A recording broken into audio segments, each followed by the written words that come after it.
good morning, good afternoon, good evening sa ating lahat, lalong-lalo na sa ating mga kababayang OFW. Yan, kumusta na? Kaya pa ba? Sa lahat ng ating mga kababayan sa Pilipinas, kaya pa ba? Yan.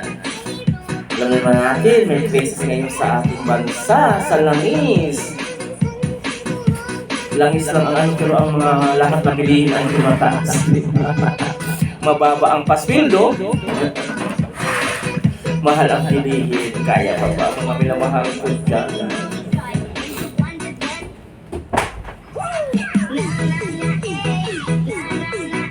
Itong ano na itong puro babalik-balik na yan. Yan mga minamahalay. Day off ko ngayon, wala akong pasok, kaya na day off nga eh. Wala talagang pasok pag day off, di ba? Kaya nga mga minamahal, yan, ingat-ingat lang kayo dyan. Subig-duging sipag kasi alam na naman ang nangyayari sa ating bansa ngayon, di ba? Ang mga kababayan natin ang naapektuhan sa mga panganakaw, sa mga sakaban ng bayan. Kaya huwag patamad-tamad sa mga oras o mga panahon ngayon dyan sa ating bansa dahil kayo din. Wala kayong kakainin kung magtamad-tamad. May nabasa ako ngayon sa Facebook, no? Sabi niya, na-declare nga, mag-ingat-ingat tayo kasi lahat ng mga naglalabasan na mga fake news daw tungkol sa resulta sa ating Pangulo sa Central ba yun? Yan. Kaya nga, ingat-ingat kayo mga kababayan, lahat naman sa mga vloggers na maraming nagkalat ngayon na fake news daw. Kaya nga, ingat-ingat lang kayo. Kaya nga, nagtaka tayo kung ayaw nyo ng fake news, dapat sa inyo nang galing sa palasyo kay Auntie Claire, ipaliwanag nyo talaga kung ano nangyari talaga sa ating Pangulo, kung ano talaga ang kalagayan niya. Sabihin nyo ang totoo para hindi na wala na yung mga isip ng tao na haka-haka na kasi nagtaka bakit nawala ang Pangulo? Nasaan ang Pangulo? Diba?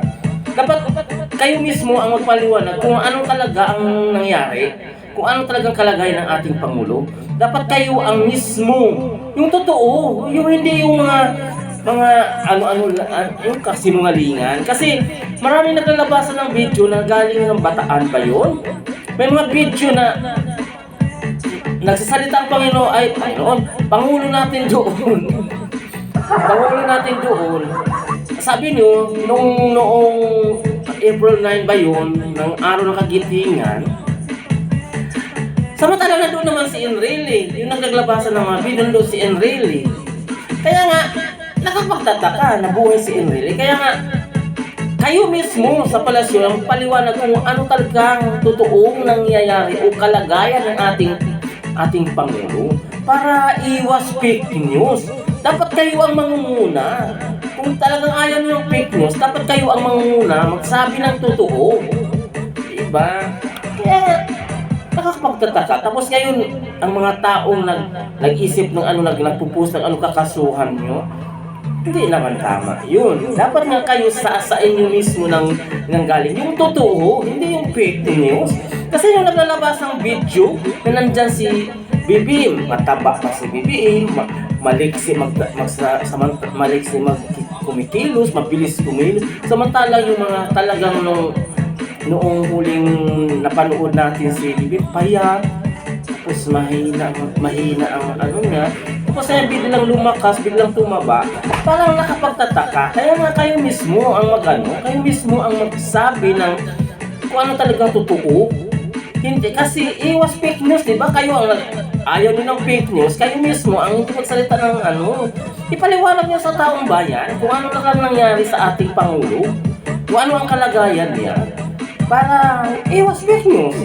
Tapos ngayon ikakasuhan niyo yung mga taong nagpo-post dyan Kasi hindi nga malinaw yung mga sinasabi niyo, di ba? Kaya nga, listen to lang na rin natin. Okay, thank you for watching. Okay, bye-bye.